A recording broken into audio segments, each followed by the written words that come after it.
Hi, you're practicing High Court Advocate. This video is very relevant to the youth and the young and dynamic students and the youngsters, those who shows their middle finger on the roads to the woman. ఏమిటండి మీరు మాట్లాడేది? Middle finger చూపిస్తే మీకు శిక్ష పడుతుందా? It will come under the purview of section 509 of the Indian Penal Code. అంటే insulting the modesty of the women సెక్షన్లోకి వస్తుందా రాదా అని ఒక లైవ్ ఎగ్జాంపుల్ రీసెంట్గా మెజిస్ట్రేట్ కోర్ట్ ఆఫ్ కృష్ణా డిస్టిక్లో జరిగింది. అయితే ఇక్కడ ఎవరైతే ఒక స్టూడెంట్ రోడ్డు మీద కార్ డ్రైవ్ చేసుకుంటూ వెళ్తున్నాడు, he is a major of having around 21 years. And అలాగే ఒక అమ్మాయి కూడా స్కూటీ డ్రైవ్ చేసుకుంటూ వెళ్తుంది. తనకి మిడిల్ ఫింగర్ చూపించడం జరిగింది. అతన్ని ఏదో కొంచెం మెస్అప్ చేసి వెళ్ళడం వల్ల అతను మిడిల్ ఫింగర్ చూపించారు. Right immediately she filed a complaint at the spot and the police came and bring that student to the police station, and they filed a section of 509 of the IPC. 509 of IPC file చేసిన తర్వాత within a short span of time he was bringing back to the court.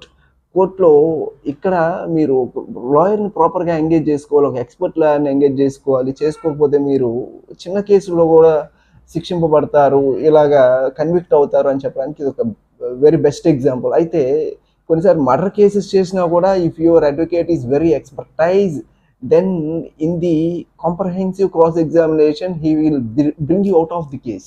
అతను మిమ్మల్ని రక్షించడానికి chances ఉంటాయి. ఈ మాత్రం ఇస్తే చాలు చెలరేగిపోతారు అంటే కేసు నుంచి బయటకు తీసుకురావడానికి ఛాన్సెస్ ఉంటాయి. If your advocate is not expertise, ఇలాంటి చిన్న చిన్న కేసెస్లో కూడా శిక్ష పడి కన్విక్ట్ అయ్యే ఛాన్సెస్ అయితే ఉంటాయి, ఎక్విటల్ అయ్యే ఛాన్సెస్ తక్కువ ఉంటాయి.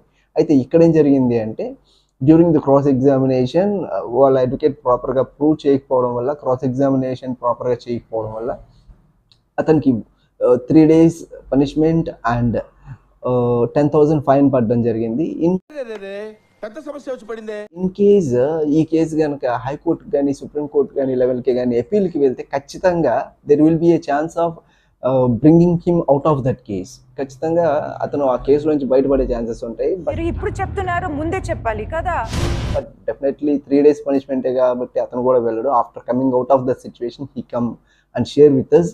అయితే ఇక్కడ in case the advocate is expertise, he can prove that ingredients in the section 509 of the IPC insulting the modesty of the women అనే ఈ సెక్షన్లో ఇతను చేసిన యాక్ట్స్ అనేవి దాంట్లోకి వస్తాయా రాదా, అతను intention while doing that act, the intention of the person is to insult the modest of the women అవునా కాదా అనేది ప్రూవ్ చేయగలిగితే సరిపోయేది. బట్ కాకపోతే అతను ప్రూవ్ చేయలేకపోయారు, అతనికి శిక్ష పడింది.